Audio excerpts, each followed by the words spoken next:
It's happening, Rabbit Troop Songs. It is happening. Mike started it. It's happening. So, well, we're coming back at you with Welcome to the Jungle from 2013, directed by Rob Meltzner and starring, kind of, Jean-Claude Van Damme and what Mike has talked about as a Van-demption. That's correct. Yeah, that's correct. So last week we did In Hell. In Hell, which was billed as a movie that was maybe fun. Well, not fun. It wasn't billed as fun, but it was billed as like, kind of an unsung hero of the Van Damme catalog. It could have been fun. It could have been. I guess if it was any movie, a different movie and good, it could have been fun. But we wanted to maybe give Van Damme a second chance because, we feel like he didn't get the fair shake last week. So this is a movie that Paul and I actually saw probably about when it came out in 2013. So weird thing, this was my first suggestion for people get together. It's November. Yeah, gathering's gone wrong. That's the theme. But then I saw In Hell, and there was a lot of critiques about this is just as good as Bloodsport and Kickboxer. Not at all. Not at all. And unfortunately, Lamar cannot join us. He is under the weather today, and he would have joined us definitely because he was here for the last time. But yeah, the one thing I wanted to note with the director opening up is I had I always look up the director, but this guy directed I Am Stamos. Yeah, I saw that. And nothing else.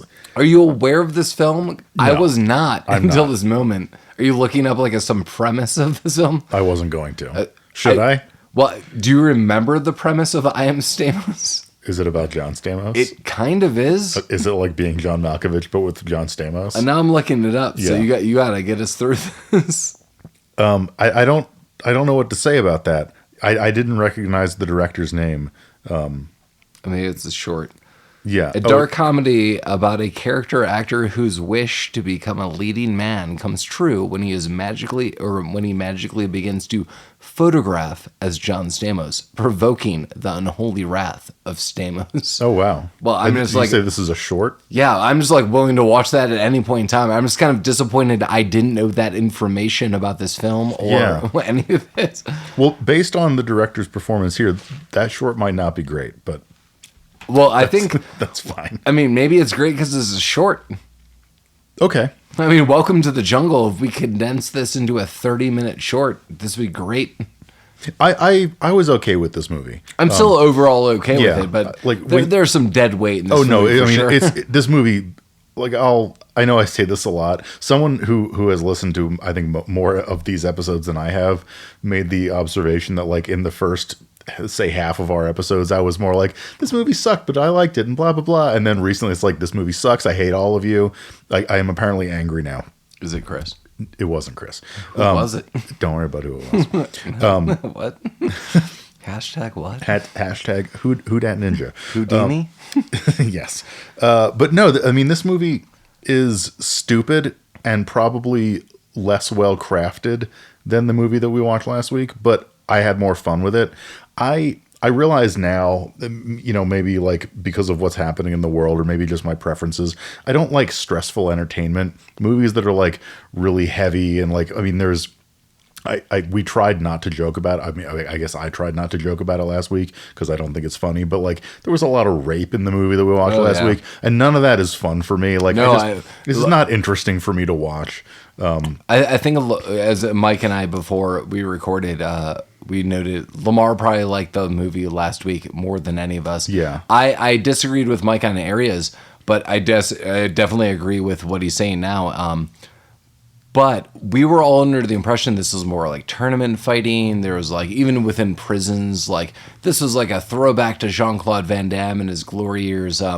That was not. It was just not really fun. It was super dark. It wasn't the movie for me. Again, this movie is probably worse, but I enjoyed it more. It's silly. It's kind of goofy.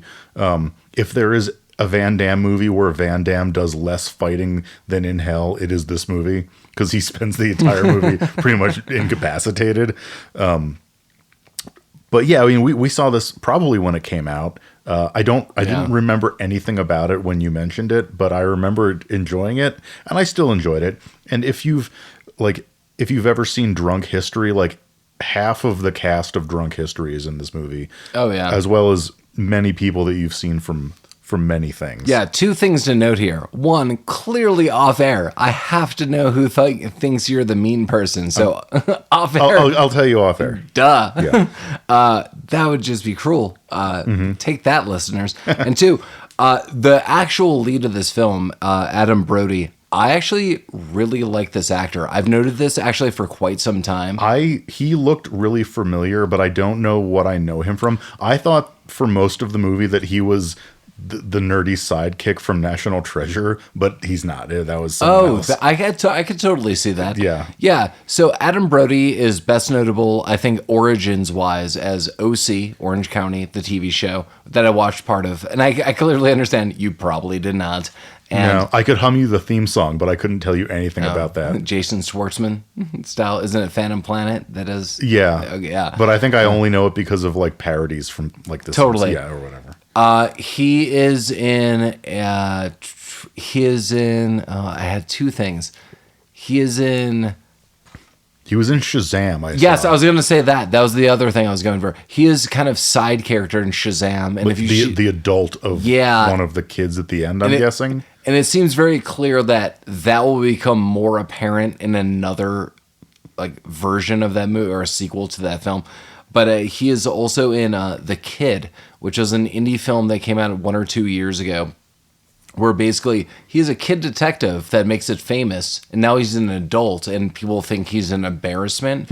But he actually, and this is like the weird indie part. This is like a rated R film that he is like, I still know my stuff, and a kid hires him to actually detective some stuff, and it's super serious. And I thought that was a super missed hit.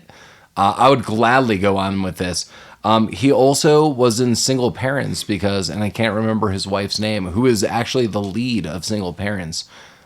He is married to her, and he becomes like a love interest to her, and that show was canceled. I don't know what that is, well, he was in a bunch of stuff. Sure. I actually really like this guy, and I feel he pulls it off all throughout the film. So seeing him like actually grow for the last 5 or 6 years into films and TV shows, it's kind of cool going back to be like, oh my God, yeah, totally, he's the lead. And I saw you a bunch of times, but now I've seen you like do a bunch of stuff. I think he's a very diverse actor. So, and there's other cool people in this too. Kind of. Well, I mean, yes, but they're not awesome people in this movie. Yeah, correct. Have we read a synopsis of this movie? Oh, I have not. I'll do it. It's 4 words, so that'll be an easy one. Run out the door now. A company retreat on a tropical island goes terribly awry. It does. It does, believe it or not. So. Yeah, I mean the kind of the overall plot arc of this movie is that it's a company going on like a team building exercise 99, and shit goes down. Well, the little background is Adam Brody, who is Chris. He has this idea for like, what are they, like some ad X, or they're doing like ad agency. Yeah, it's like ad agency. ad agency kind of stuff. So. He has this idea and he wants to pitch it to his boss, and then I don't know how to say his last name. Rob Huebel, the President Palmer from 24. Yeah, or like what insurance did he sell? Was it Progressive? No. So that's Mr. Palmer. Okay. Rob Huebel is in like John Calabasas from the Goldbergs. Yes. Yeah. and he's all working at the mall, and he's also in Parks and Recreation at the Tentorium. He's like selling tents. Yeah, I love this guy, but he's the big bad of this movie. Yeah. And then I think it's Mr. Palmer is Denning Haysbert. Yeah, the president from 24. Kristen Schall's in this. Yeah. I don't know Megan Boone, who plays Lisa, but she is definitely crucial in all this. Yeah, I don't know who she is. And I noted Adam Brody, and then Jean-Claude Van Damme. And also, just because I like this guy, Eric Edelstein, I don't know. Oh, yeah, I noted him as well. Who's Jared. Jared, yeah. He's been in like most Drunk History. And so many like ABC shows, like Fresh Off the Boat, various other things. And to me he looks like a low rent David Harbour. Oh, I can see that. That's what I refer to him as in my notes, of course, because I'm David Harbour's stunt double. Yeah, it's just like That's he's an EP. just kind of like a chunkier, less well kept David Harbour. He's never going to listen to this after those comments. I'm sorry. I'm going to send this directly to him. Wait, who? Eric Edelstein or David Harbour? Both of them. Both of them. Yeah, they're both listeners. Is my understanding. So. I mean, of course, why wouldn't you be? Yeah. 5-star rating. Rabbit Troop sucks. Obviously. So yeah, he's pitching something. They're doing like a toilet paper campaign. In the boardroom or whatever, and it doesn't go well. And I don't really remember the beginning of this movie, to be honest. Yeah, it's basically that. And then nothing really happens. That's Phil. And so he hits up Adam Brody, who is Chris. Mm-hmm. And Chris has like young ideas, young energy. He's a go-getter too. He's intelligent, and that's known. And like that's divulged and explained all throughout the film. And so they hit up him, and he's like, well, I basically did some research, and there's this koala bear, and we should actually attach it to this, and it should be these colors. And Phil steals the ideas, pitches the pitch, I think like 30 minutes earlier. Yeah. Chris finds out, sees everyone loves the pitch, et cetera, et cetera. Mm-hmm. Jumping a little forward, he hits up, I think it's Mr. Palmer, your auto insurance, et cetera, insurance salesman from 24. And he's like, listen, I thought I had ideas too. And, you see so many things, but this guy is like our executive, whatever. He wouldn't steal your ideas. You're just a young shrimp off. Right. Like you don't know what you're doing, but he's sensing some kind of unrest amongst the ranks here. So he decides he's going to set up this corporate retreat team building exercise thing. And here we enter Storm Rothschild, played by JCVD. And he is he bills himself. He walks in and all hot to trot. Van-demption. Van-demption. Van-demption. So side note, I also thought he acted better in this movie. I mean, Jean-Claude Van Damme. Yeah, I know it wasn't a serious role and he was acting kind of goofy, but like the character that he played, I thought was better crafted. Oh yeah, it was super fun. Yeah. Totally. So he rolls in and he's like, I'm Storm Rothschild. I'm ex-military. I'm like the corporate team building expert. I'm going to give you the most comprehensive teamwork lesson allowed by law. And I'm kind of paraphrasing that, except for the allowed by law part. Sexy, allowed by law. Yeah. And, he has like a PowerPoint that's pretty fun. Sexy, powerful. It's a sexy dynamic. Mike and I often take screenshots and we do it with our phone. So if you are following us on Instagram or Facebook, you will see our rudimentary, crude screenshots, which hell yeah. Because if anyone wants to sue us for the money we do not get, right. You're welcome to it. But it just shows that, we rented this movie off iTunes and it wasn't streaming and we took a screenshot of it. So take that. Oh, yeah. You can all suck it. You can sue us for everything we have, which is, I think, 5 shot glasses right now. Yeah. And just ask nice. We'll work for your Band-Aid and antiseptic company. Come on. That's fine. That's totally fine. It. So everyone's kind of going, all right, this is weird, but let's do it. They're at a bar later kind of talking about what's going to happen. It's like celebratory. Yeah, everyone's like, yeah, we're going on this thing. Well, no, I think it was like they landed the big account, but the boss was still like upset with the dynamic. You guys got to get your shit So together. It's like, we're going to still celebrate, and it gets weird. I don't like work style scenario celebrations. Mike, I don't know how you feel about that. I mean, I work in an industry that's kind of party oriented. We like to go out with each other a lot, but I like the people I work with, which I know is rare, but I mean, I genuinely do. So I don't mind those kind of events. But I mean, I get where you're coming from. I've definitely been in situations where it's like, it's not fun.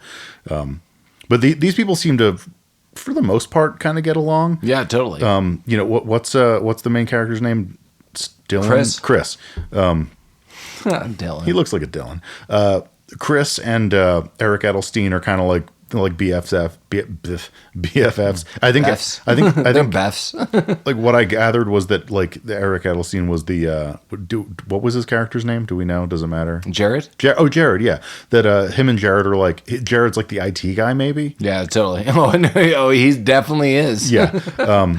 And they're talking at the bar. Drinks are on the company, and it becomes clear that what's his name? Chris. Yeah. Chris. Adam Brody. Adam Brody. The Adam Brody has a crush on this Megan girl or whatever. Lisa. Lisa. Yep. I'll get there. It's we've been doing this for how many months? I don't I got some names. I got a list. I don't remember anyone's names. It's not important. He has a crush on Lisa who's there. And he's he's talking to her, and Jared's trying to like make that connection. He's trying to make it happen, be a buddy. And he's like, yeah, like we're going to an island. Like, I don't like camping, but Adrian Brody does. Adrian Brody, Adam Brody. Adrian Brody's a different guy. Chris is his name. Yep. Jesus Christ. But like Chris loves camping. He was an Eagle Scout. He won a Silver Beaver Award. And this kind of embarrasses him. And then, Lisa starts referring to him as the Silver Beaver, which is not a nickname he's excited about. and Jared genuinely says, like, if I knew it was that name. He's like, oh man, I didn't. If I had known, I wouldn't have led into that. I do like the sincerity of that. It was like, I am so sorry. No, he didn't know what he was getting into. And that's a true wingman right there. Yeah. Someone's like, I said some things. I'm probably going to buy you a drink after this. Yeah. Like, mistakes were whoops. made. We're sorry. I was here. Yeah. Whoops. But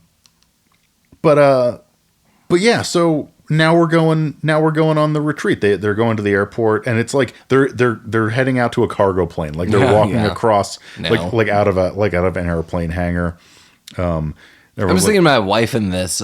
She has like 85 different allergies. Mm-hmm. Like, I can't even imagine, like, see you later. You're just going on a weekend into an undisclosed island and you have 85 allergies. I hope this one EpiPen is going to help you. Like, good luck. I don't know what's going on. This weird dude who said some stuff who's JCVD. Right. I don't know. JCVD also has dressed like Guile plus 30 years. Correct. And I'm not blaming Jean-Claude Van Damme. I'm blaming the wardrobe department. I'm like, was that the weird joke? Like, so Guile just aged from Street Fighter 2. It wouldn't surprise me. I mean, that's a weird nudge. Maybe. People would say that's a weird flex. I don't even know what's going on. No, yeah. Nudge? I don't know. He's dressed like, a weirdo ex-military guy. Yeah. Like him and Chris have a little bit of a run-in. Chris is not his favorite guy right now because he's like asking kind of legitimate questions, and we're kind of getting the idea that JCVD is like not maybe super legit here. We also, I think, skipped over when they first met that JCVD and Adam Brody were in a conference. And, he had like the picture that he drew. Yeah, he like handed a pamphlet to everyone, and Adam Brody, I don't know what he drew. Like it was a picture of Van Damme like making like a kind of face, which was going to be kind of one of our screenshots for this going back. Correct. Yeah, you'll see it online. And his commentary, he wrote like the cartoon like speaking bubble. I need lube, I believe is what he wrote on that. Yeah. JCVD, not impressed by the lube. But he needed it. He did, and he will later too. Yikes. Maybe. Probably. Yeah, so that they get on this plane, they fly to the thing. Yeah, but JCVD flies him on this plane. Yeah, he's the pilot. Yeah, he's not maybe a great pilot. But he does get him there. He did say when he threw this meeting at them that he's like, I've never gone to school, and I don't know all these things, but I had a friend that did once, and then, like, some nonsense, and then he's like, I took a couple classes at DeVry. Right. He's like, what? He's like, I've never been in the war. I've never trained for these things, but then I eventually knew someone who did. Yeah. And then I took some DeVry classes, undisclosed on what those classes actually were. Right. He's speaking to them like he's the unfrozen caveman lawyer, basically. Guys, I'm just a simple caveman. Like, I don't know. But he does manage to get them to the island, and yeah, so they're kind of unpacking and getting settled in, and I don't remember his name, John Calabasas, the the guy that stole the idea, the villain here. Yes. He's talking to Chris, and he's kind of like, he's really showing his colors here. He's borrowing binoculars to perv out on girls who are getting changed for some reason. Like that was kind of weird, but maybe it was just an excuse to get tits in the movie. That was totally an excuse. Yes, and he's like, and he has like special lewd commentary about each one. There's like an Asian woman, and he's like, oh, man, I just love to eat a fortune cookie right out of her butthole. And Chris just turns to him and goes, Jesus, out of her butthole? Yeah, I do like Chris's comment. Yeah. Like, why? Why the butthole, bro? But yeah, like they kind of, of course, in true fashion, like, the villain, he kind of sneaks away, and then Chris kind of gets caught. He plays it off like he was bird watching, but they make their way to where the campsite's going to be, and it turns out to be like this beautiful beach, and they're all like, okay, our doubts are kind of fading away. This looks kind of dope. Like this is gorgeous. They set up camp. They're by the campfire. JCVD has the talking stick, and he's like, he's giving him like this little speech about like, Pleasure Island from Pinocchio. Yeah, that gets really weird. Yeah, no, it gets kind of weird, and he's like, but this isn't going to be like that. No, like we're going to push it to the limit. My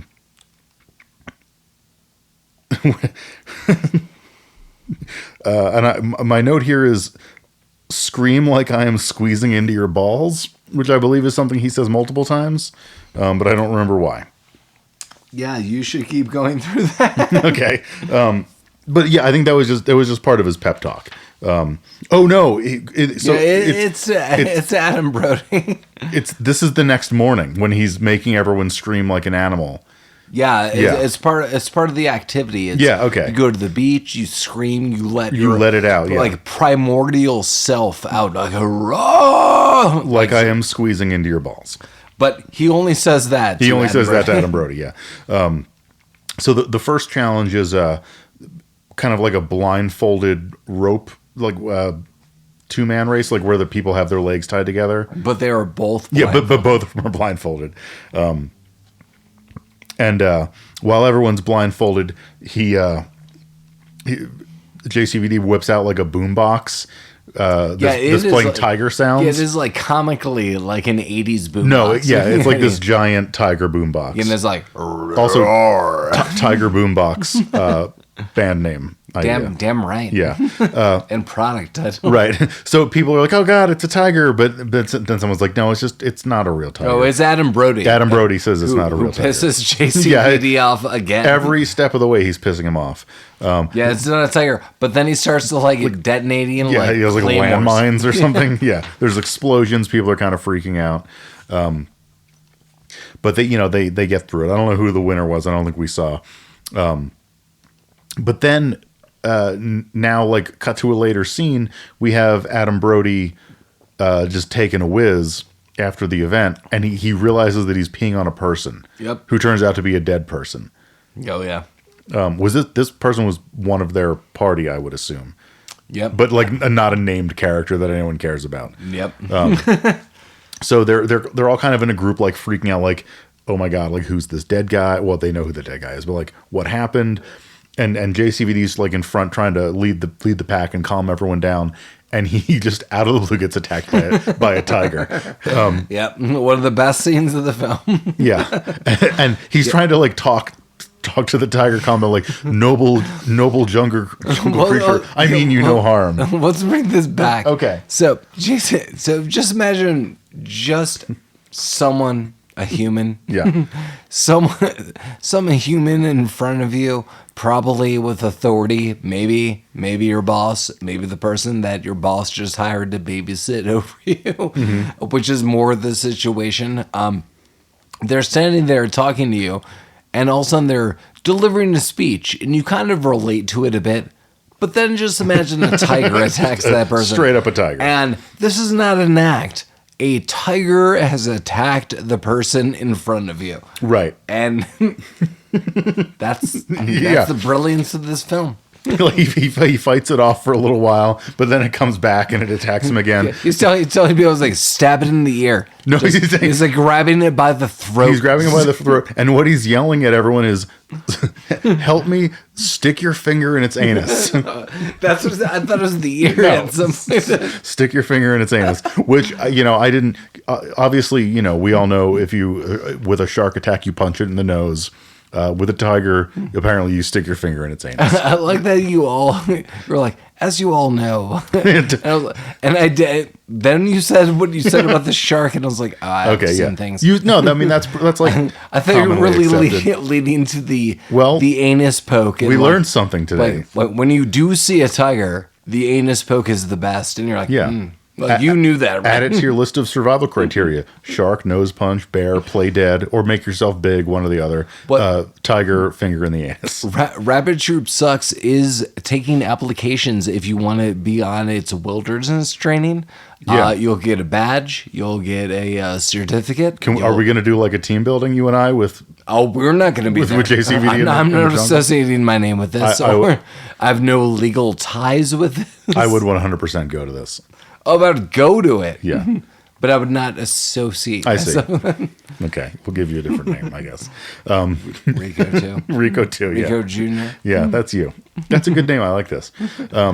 RJ. I don't know if someone did stick their finger in its anus or what, but the tiger kind of runs off. Maybe he just punches it enough, and he stands up and he's reassuring. He's like, it's okay.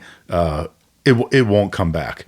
And 0.8 of a second later, it does come back, and just takes him right off the precipice of a cliff. Right, just takes him right off a cliff, and they run to the cliff. They don't see him, and that's the end of JCVD that we think. So the first time we saw this movie, I thought kind of legitimately at this point that this was kind of like an executive decision moment. God damn right. Where it's like Steven Seagal's in this movie for 5 minutes. We have mentioned this movie a couple times in the past. Mm-hmm. Executive decision. We totally need to watch.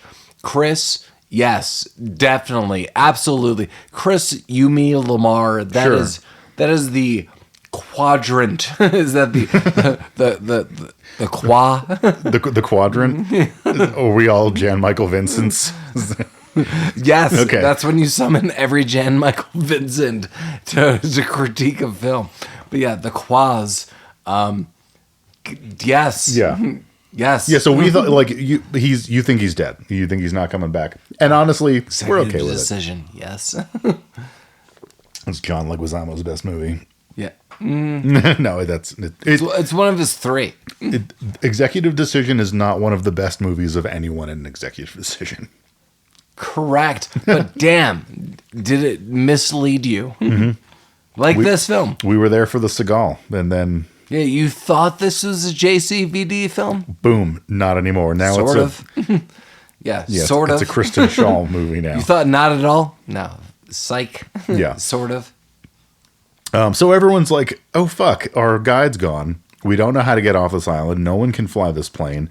They go try the radio in the plane to radio for help. It doesn't work. Yeah, your favorite character, Jared, notes that it's like, my stepdad tried to teach me this. This was super weird. Yeah, he did like ham radio shit with his. Yeah, it was all the pedophilia shit without touching. Like, it was super weird. Yeah, he said something like that. On a side note, I told Mike on many years that if I learned anything with ham radio, that'd be awesome. Yeah, if there's any enthusiast out there that wants to write me personally directions, I'd be in. I know there are multiple tiers. I'm not really joking about this. That I always thought that'd be super cool. But yeah.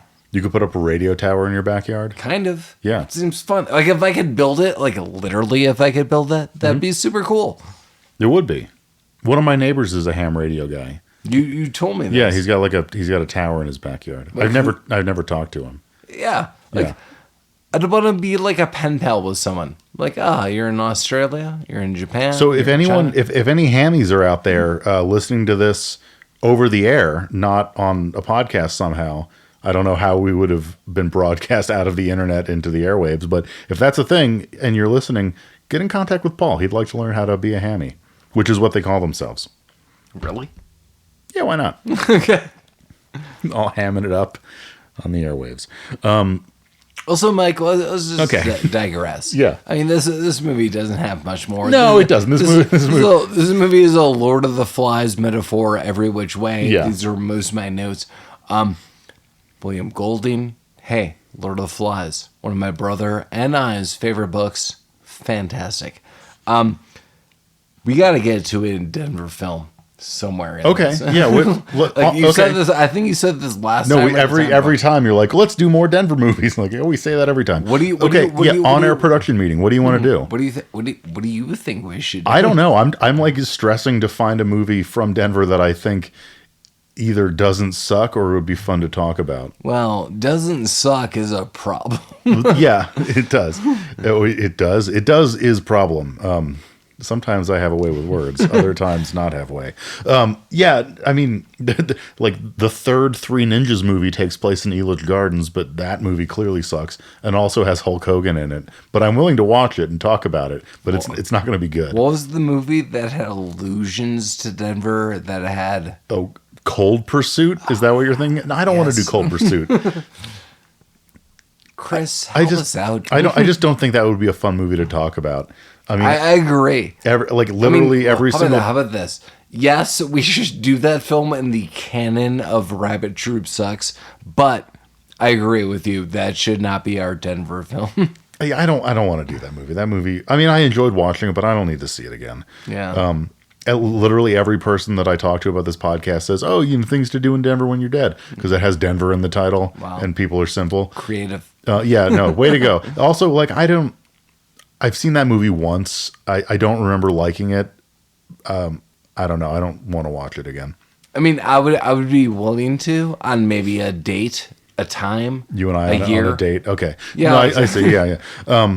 Yeah, dude, I don't know. There's not a lot of movies that take place here. Denver, like I like Denver a lot and I live here and I'm happy about that. But like it's not like a fun, there's not like cool stuff happening around. How about us. next year Dumb and Dumber? Just strike it down. I mean, strike it down like the Force. You're angry. I've often thought about Dumb and Dumber because like do it. It takes place in a lot of places. My father and his wife were here a few weeks back, whenever it was, and we went to the Stanley Hotel, which is so Dumb and Dumber is supposedly takes place in Aspen, but it was filmed in Breckenridge mostly. But the hotel that they stay at is actually the Stanley Hotel in Estes Park.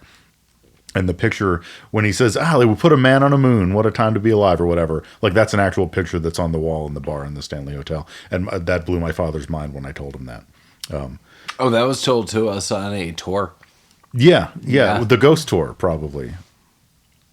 Stanley Hotel, hire us. Damn it, hire us. You know what? So, yeah, no, that's a good point. Just put us up for a night, and we will just talk about haunted hotel rooms. If Mike and I have to sleep bed on floor, that'd be awesome. I'm totally in. Stanley Hotel. Yeah. Do it. I mean, I like your ghost tours. We would be better ghost tour hosts than the hosts that I had before. Sort of. No, I want like half the people who actually know the history to be like, let me tell you something. I'll bone up on it. I'll study the history. I'll do Kevin Rucker proud. That's a joke that no one will get. MSCD. That's right. I'm reading out of one of their notebooks right now. Damn right. Mm-hmm. So, yeah, we'll circle back on the Colorado Denver thing. I think the problem with Colorado and Denver in general is like the cooler parts of Colorado aren't Denver. It's not like if you're having a movie about New York, like New York City's cool and the rest of New York sucks. But like Denver is the worst part of Colorado if you're going to have interesting things. It's just like a normal city. There's no like pseudo city. I mean, we're a real city. Kinda? Yeah. Oh, but I mean, yes, I agree. But like people don't move to Denver because they like Denver. I mean, I moved to Denver because I like Denver, but like most people move to Denver because they want to work in technology and also go skiing. That's why people are here. Yes. Like, so no one gives a shit about Denver. And that represents in our films. Anyway. Yeah, damn right. So, yeah, hashtag represent Denver. Yeah, suck it, nerds. We like it here. We're the ones. Neither of us were born here, but we fucking like it. Leaving? You can suck my whole dick. Wow. Well, that's... Okay. I don't know how to reply to that. That's right. No one does. Beyond that is, we've been here for 20 years plus. That's true. I moved here in 2002. Yeah, so, damn.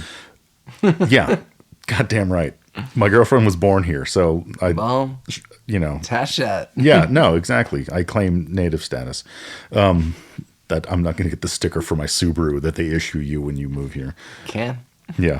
Okay, what the fuck's happening in this movie? I don't know anymore. No. Okay, no, yeah. So like everyone's kind of freaking out because they can't leave the goddamn island. And the bad guy, I'm just going to call him John Calabasas because I don't remember his name. He's kind of freaking out, but he's like pretend freaking out. Like he's trying to get everyone riled up. Like, oh my God, like we're never going to make it. Like, but like, but I'm gonna be your leader, and it's gonna be okay. Mike, I think that was like 20 minutes ago. No, this is where we're at. Okay.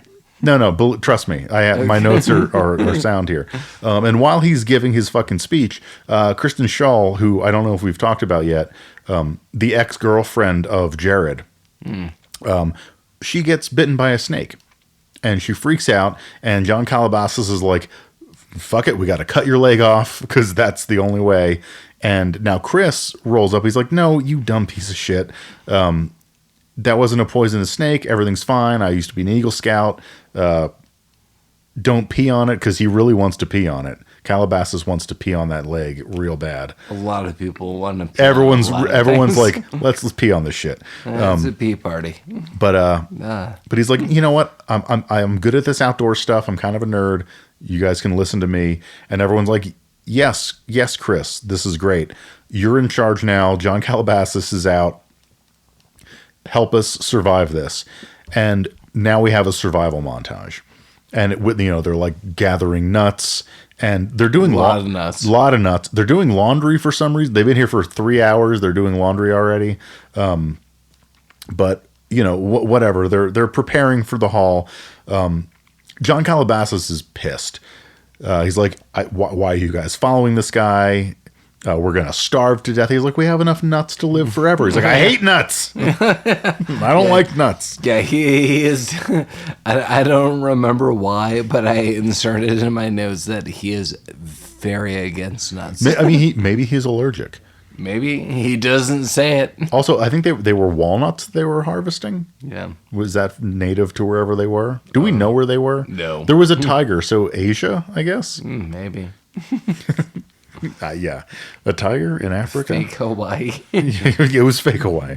But, so they're doing their thing. They're kind of like doing a hunter-gatherer communal living kind of situation. Is he a fire romance?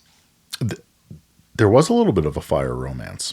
I'm just looking at notes now. Fire romance. But are you referring to the orgy from in a few minutes from now? Maybe. Yeah. So John Calabasas rolls up again because he's kind of been exiled from the group, and he's holding a dead boar, which is clearly just a rotted animal, not one that he recently killed. Oh, yeah. And he's got a thermos of coffee. I don't know where he got that from. He's like, you know what? I bring to you meat. I'm your provider. I also have this coffee that I found. And someone says something. I just have a quote from Lisa is like, active listening. Like, and he's saying, like, I'm willing to listen to all of you. Mm-hmm. And Lisa says, active listening. And Phil says, enough of this witchcraft. Yeah. So, yeah, they're kind of around the campfire, and now they're maybe rethinking who's going to be in charge. Well, witchcraft. And there's witchcraft, and Kristen Schaal has the talking stick that Van Damme had earlier, and I don't know what the fuck she's talking about, but she's talking about like slipping it in her sea hole, and like there's it's a very graphic description. So I think it was the fire stick of truth goes around. You could unleash anything you want to say. Was she letting out her? Yes. Yeah, so okay. Kristen Schaal is unleashing many demons, many ghosts. Yeah, she's letting it all out. It's very graphic. Your seahole. Yeah, your seahole is like the least I have this. Did you also write seahole? There's a lot of holes and a lot of C's and B's. And there was D's. A lot of C's and B's and D's. Many letters of the alphabet going into many other letters of the alphabet in a very graphic way. Would you buy a consonant or a vowel? I don't know. Vanna. What would you do? Hashtag Vanna. Well, you need both. You need for this. You need a consonant into a vowel. Yeah. Yeah. No. Cool. Yes, correct. And she's, you know, she's letting her thing out, her thing out. And she's saying, you know what? We need order. Like, I'm letting out these demons. We need order. Chris is the way towards order. And John Calabasas is like, no, we need chaos. And he grabs the talking stick and he smashes it. Oh, he smashes it good. He smashes it good. And what we find out is he was basically, I don't remember what the poison was. It was some kind of root. I didn't write it gypsum down. leaf. Gypsum leaf. Yeah. Is that a real thing that's poisonous? Okay. I don't know for botany. Hallucinogenics. It's a hallucinogenic. Okay. So that's what he's been putting in the coffee.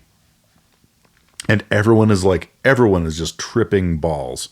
There's like a muddy, gross orgy happening right now. It's just like everyone's fucking, except for one guy that they kept cutting back to who was not fucking anyone, but I'm fairly certain was masturbating furiously. Oh, no. Okay. No. Sure. So, but now, you know, cut to the morning, everyone's like asleep and kind of hungover in this haze. And now we have the split up. You know, John Calabasas is like, hey, Chris, you know, you got to get out of here. Like, you're not welcome here. Everyone else here is down for the orgies and the coffee and the boar. And you and your fucking Eagle Scout Silver Beaver nonsense. Damn it, Silver have got to get the fuck out of here. So him and Lisa, see, I remembered her name, and Jared and Kristen Shaw are like, okay, you know what? You guys are fucking weird. We're going to go off on our own. Somewhere in all this, not to cut my coffee. No, cut it off. That feels like my name is Orko. No, he's not Orko yet. He's Orko when they go back for the airplane. Oh yeah, yeah. We'll get to Orko. Yeah, he's gonna become Orko. So sorry, now he's just is it Phil? Well, yes. Okay. Because I'm writing Orko comments early on.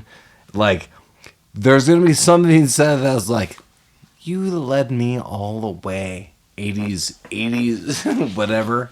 80s nostalgia. Yeah, he brought the 80s nostalgia pretty good. Damn it. I'm glad that guy called him out on that. Good silence. I'm working on that. So yeah, the other four go and they set up camp. You know, Chris and Lisa are kind of like hitting it off. He makes her some campfire cobbler out of some provisions. It looked pretty good. I'd eat that. Yeah, some like berries and oats and yeah. This grows It natively. looked great. And you know, and Jared and Kristen Shaw are kind of like, they're arguing because, like, you know, they're exes, but like there's obviously still something there. There's some care there. She's talking about like she hasn't taken a shit since they've been there. Oh, when that triggered something for you. Yeah, okay. It was Chris and Lisa. They're finally bonding. Yeah, like, they're bonding. We've liked each other. We've known each other. Like, yeah, maybe we should have a talk. Like, yeah, well, maybe we should kiss even. It's a meat tweet. Tweet? Meat hashtag cute. Queet? Yeah, not queeting it. Queet. That sounds too much like queef, and I think we're gonna get called out on that. Well. Okay, that's Mike's from. No, it will be now. Yeah, but no, they're having this cute little moment, and Kristen Shaw rolls up. She's like, "Guys, I gotta poop." Yeah, there's a lot of shit talk. Yeah, I mean, literal. It goes on for probably 30 to 40 seconds. Her describing how she wants to shit, and she's afraid to go shit in the woods because she's afraid something's going to bite her pussy. Her words, not mine, but also now my words. So, but they convince her, like, you know what? Like, you can't hold this in. We don't know how long you're going to be here. Like, just go shit. Nothing's going to bite your pussy. Just go shit 50 meters away, but go do it.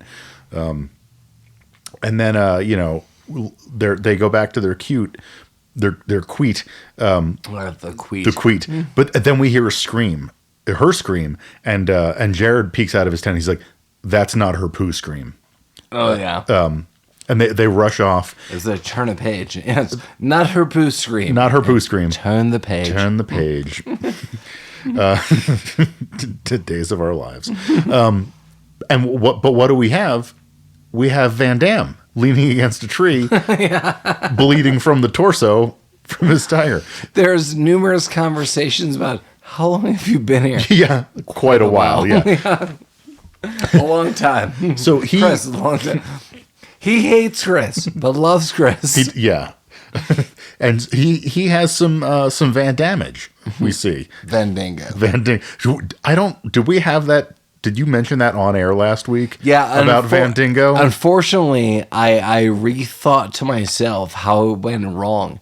Because when I watched it, one, it was in Virginia and not Missouri. I think I noted this, and I was much younger. And two, it was not the order I thought. It was Van Damme, Van Damage, which I thought was the third, and then Vandingo was the third. Vandingo. Okay. Like, oh damn! Like, oh, they got me. Yes. Vandingo's in. Where'd they come from? No one knows. So yeah, for listeners that haven't listened to last week's episode, it was like it was a Van Damme double feature that was being advertised on like local like Channel 6 TV or whatever. Virginia TV. Yeah, and that was their Van Damme, Van Damage, Vandingo. Gotcha. Goddamn Vandingo. Gotcha. Gotcha, Black Eagle. Vandingo. Gotcha, bitch. Yeah. So yeah, he's been hiding there for quite a while. He Vandingo'd. He got Vandingo'd. And they're like, "Holy shit, you're alive! Your wound smells like shit. This is infected. What have you been doing these past few days?" Let's backtrack. There's a moment someone was like, "You smell really bad." Yeah, was that what it is? And they mention his wound. He goes, "Well, I also haven't bathed in several." He has not bathed, but the wound and everything. Yeah, not a good time. But he did find a bunker that he was hiding in. We don't know where the fuck they are, and we don't know what this bunker is. But there's shit in there. There's like a flare gun that someone takes, and but more importantly, there's a radio. And Jared looks at it and he goes, "You know what? This radio is broken. I can't fix it." But coincidentally, it's broken in the exact opposite way of the radio in the plane. Oh yeah. So if we combine. Oh, excuse me. That was a good neck separate. Yeah, yeah. I heard that. Yeah, you all hear it. Which they separated. Which very Lord of the Flies situation. They developed two camps. Correct. Yeah. So he's like, if we can get back and get the radio that's in the airplane, we can combine them. Like if this was fucking Resident Evil, into one working radio, and then we can get the fuck off this island. So they go, okay. So they go back to the plane, to the original camp. And here, now everyone is fucking crazy. They've been gone for like 24 hours, and we are now in full Lord of the Flies. Everyone's wearing like grass cod pieces, and like they're worshiping like an effigy. They built an effigy of him somehow with the quote, good craftsmanship though. Craftsmanship. Yeah. And this is where we meet Orko, because he's not. What was his name? Phil? He's not Phil anymore. Yeah, he's Orko. Damn it, Orko.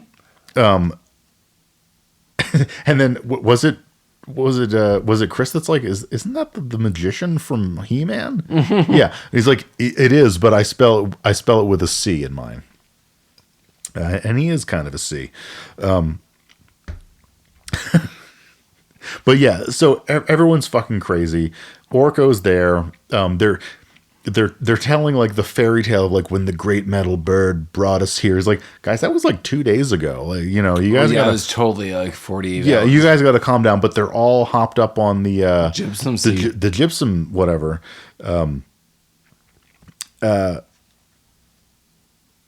Yeah, and it's just like full on Mad Max. He has like a little sidekick that he's petting on the head, and it's very weird. And they're I'm looking at my notes. Yeah, this is not off. No, we all are. It's sketchy here. But yeah, so Chris is there. The rest of them are kind of like hiding back in the jungle, but Chris is there and he's trying to negotiate. He's like, we just need. Chris swoops in. Yeah, he's like, we need the radio. We need a piece of the radio.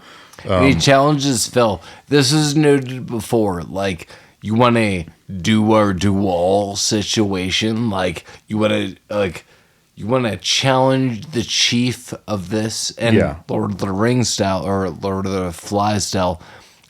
This is what happens. Yeah.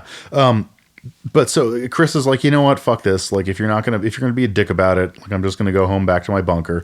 So he goes back to the bunker. He's like, guys, I couldn't get the radio. And there's a little bit of a verbal interaction. They're like, this sucks. Or you being a pussy. He's like, I'm not. But they decide, you know what? We got to go back at night. We're going to do a midnight raid on the plane. And JCVD's in for it. He's like, you know what? I can't walk. Put me in a wheelbarrow. Push me along. I'm gonna cover my wound. My bleeding wound. And he is super against needles. He's trying to like stitch up Chris is trying to stitch up his wound. He's like, no, I don't like needles. Kristen Schaal calms him down by rubbing his ears. It doesn't matter. It does in a way. It does in a way. So they go back on this midnight raid to try to get the piece, and they get captured. Except for Chris. Like, I think he gets knocked unconscious or something, and he falls, and like he doesn't get captured. And I don't think they captured JCVD either. They just captured Kristen Schaal, Jared, and Lisa. Is that right? Yep. Okay. And they're going to execute him. That's like the next morning. They're like, you broke the laws of the tribe. The punishment is death, except for Lisa, because she's within 48 hours. Right, like this is all happening pretty quick. Except for Lisa. Lisa's going to be, my sex bride. What? I don't think he might have said sex bride. I thought you were saying my personal sex bride. No. Okay. No, John Calabasas is going to spare Lisa's life in favor of her being. Oh, yes. Yeah, his wife. Yeah, okay. But he's going to cut Jared's head off. And Jared's, he pleads and he doesn't want to have his head cut off. But while this is happening, Chris wakes up and he's like, I got to save my friends. I got to do it. And he starts putting together an assault. And he makes like bird wings. Yeah. Yeah. And we're kind of fast forwarding through this because it's stupid and it doesn't matter. It's not even fast forwarding. Like, this is all happening like pretty fast. Yeah, like as is often the case, we spent like 3/4 of the time talking about the first 20 minutes of the movie, and then we just burn through the build up. Yeah, you got there's character development, plot setup, and then like the movie just kind of speeds along, and this is no different. Are you Houdini? Houdini. Listeners, you might remember that from a couple episodes ago. So right as one of the lackeys is like raising a machete to cut Jared's head off, Chris shows up on top of a cliff with these wings, right?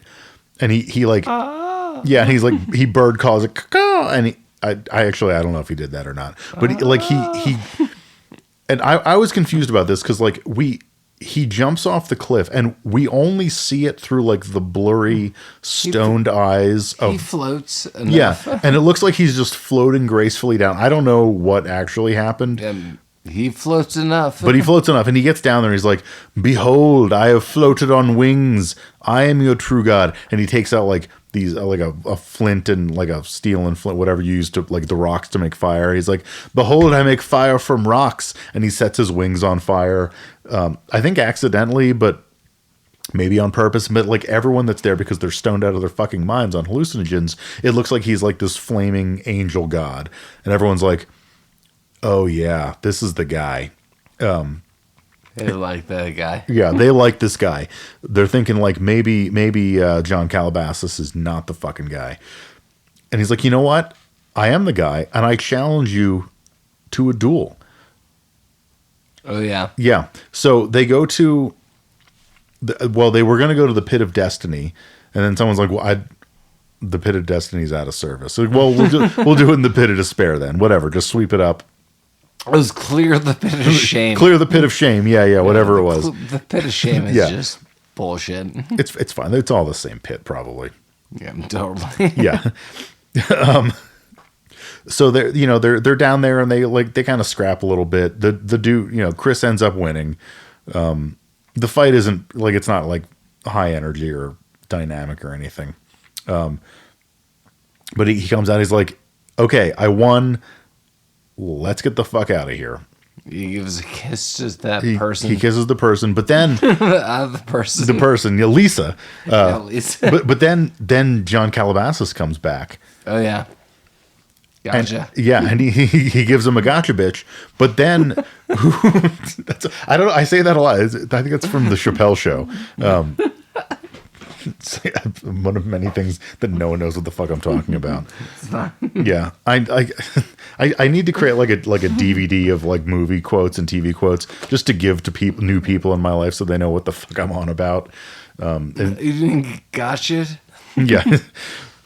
But he's about to like, stab Chris in the back, but now who comes back to save him?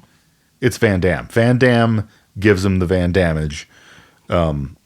Vandingo. He gets Vandingoed, and it's actually kind of a funny scene with Van Damme because this is literally the only time in this movie where Van Damme like kicks somebody. Kind of. Yeah, kind of. And he there's like a celebratory like blood sport kind of pose that goes on for like way too long, but like on purpose. It was fine. He takes the flare gun. He shoots it at the effigy. It catches on fire. That attracts the attention of like a Coast Guard boat. Black smoke. Black smoke, yeah. Hashtag. Yeah. Sure. But yeah, and then this is basically the movie's over. Like we see him on the beach. They're kind of all getting attended to by the Coast Guard. Beach attendants. Yeah. Hashtag beach attendants. I could go for some of that right now. And one of the Coast Guard agents is like, I know who you are. You're not. What was his name? Phil Stells. No, what was Van Damme's name? You're Storm Rothschild. Oh yeah, he's going to prison. Yeah, he's going you're under arrest. Storm Rothschild, aka Stryker Hardcastle, aka Francois Van Dingo, aka Shlomo Leibovich. Like you're under arrest for impersonating an officer. Like all sorts of like weird shit. and then Van Damme has the heart to heart with Chris. He's like, you know what, I was wrong about you. Like you're my best friend. Write me once a month. You have to write me once a month. He's like, okay, I'll write once a month. And Brody does. Right, he's like, that's not enough. You got to write me once a day. He's like, okay, I'll write you once a day. He's like, you'll come visit me. It was once a week. Once a week. Too. Yeah. You'll visit me. Yeah. He's like, okay. Yes. Yeah, he's like, no, it's fine. It's fine. And then, they haul him away. Cut back to the president from 24's office. He's like, you know what? I was wrong about you, Chris. You do have balls. You have the same size balls as me. You're now promoted to VP of whatever the shitty place this is. And Chris says, you know what? This is the promotion I've been waiting for, but fuck you, I quit. Also, Lisa quits too, and we're gonna go bang. And then the movie's over. Yeah. So they bang. We don't see it, but it's assumed. It's implied. There's implied banging. And that's the movie. I know we kind of sped through the end of that, but that's what we needed to do. Do you think this was a Van-demption? I think about the wording of it. No. Was it a Van-demption? So that's a good question. That was the conceit of our podcast here. I do think it was a Van-demption because I think this was a more fun movie to watch. Yeah, goddamn right. I think Van Damme was more fun. I mean, obviously, yes, In Hell wasn't meant to be a fun movie. Well, I guess not. After yeah, but I'm always more down for a fun movie than a serious one, especially a serious one. Okay, if you're gonna be a serious movie, if I'm gonna watch a serious movie, it's got to be fucking great. Or I don't care. Not. And In Hell was not great. No. Like a silly movie can be great or it can be terrible. And this was a silly movie, probably closer to the terrible end of the spectrum, but still fun. Like I had fun. I've now seen this movie 2 times. This is the upstart of like several actors. Right, there are careers. So many people. I mean, this movie came out almost 10 years ago. Yeah. And yeah, like I want to say when we watched this movie the first time, like a lot of these people I didn't recognize, and now going back, it's like, oh fuck, like yeah, there's some people in this. Oh yeah, totally. Yeah, and maybe that's just because I don't watch as much TV as I could, I guess. But yeah, like I would watch this movie again. I thought it was fun. It's silly. Like I struggle with Kristen Shaw sometimes, but I liked her in this. Oh yeah, I do as well. Yeah, her outside of animated characters. Yeah, I mean she's great in Bob's Burgers. Yes, she's also really good. I know you haven't seen this to its completion, but What We Do in the Shadows. Oh yeah, she's in and she's phenomenal. But yeah, like other than that, like what was the band Flight of the Conchords. Yeah, I thought she was good in that, but like I do have a hard time with her sometimes. Yeah. The Will Forte vehicle, Last Man on whatever. Yeah, I thought on Earth. I didn't like the show in general. I thought she was annoying in it. But it doesn't matter. She was fun in this. She was just like foul mouthed and kind of fun. Yeah, as far as if we're going to talk about a Van Damme movie that isn't a martial arts movie, do I think this redeemed him from In Hell? Yes. I think he was clearly enjoying himself. Like Van Damme as a person. It was like a 2-day shoot. Right. Like May 3. Yeah. Who the hell cares? Yeah. He was having a blast. It's very clear. And this movie was just fun for me. Like it's not a good movie, but I think anyone who likes kind of like cheesy movies will enjoy this. I thought it was fun. What do you think? All those things. Like, yeah, this is super fun. I think the first time I saw, maybe the first and only time I've seen Executive Decision is with Chris. Done and done. I mean, of course, I say this and now he's going to text me tomorrow or whenever this airs and be like, we never saw this. You're an idiot. We have a Thanksgiving plan with Chris. Yeah, tentatively we do. So yeah, guest host Chris Brewer will be back. Or go to rabbittroopsucks.com. And if you're elderly and don't have a podcast player, that's how you can listen to us. You can also look at our pictures and buy t-shirts. That's how you do it. I mean, one listener said, hey, I want a t-shirt.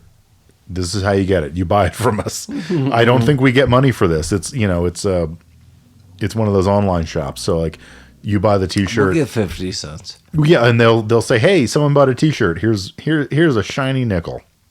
And we could do it. Yeah, don't spend it all in one place. But that'll be great.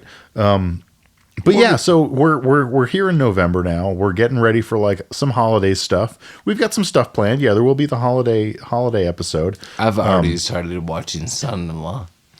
I'm not going to concede to doing that. Also, I mentioned Chris's last name, so you might want to edit that out. I'm sorry to make more work for you. Yeah, we're going to keep saying it. Okay. Chris, I'm sorry. They can track you down. Yeah, they know where you live. Yeah, they don't. He doesn't live in Denver. He lives far away. But yeah, and we're all excited about the holidays. So, buckle in, open up your pants a little bit. That was weird sounding. I meant because like you're going to be full. You got to unbutton. Not because we're going to do whatever. Not because we're going to do sex to you, but we might. And with that, I've not agreed. Yeah, Paul hasn't agreed for the pants stuff, but that's fine. I'll headline that one. Anyway, who sucks? Rabbit Troop sucks. Yeah.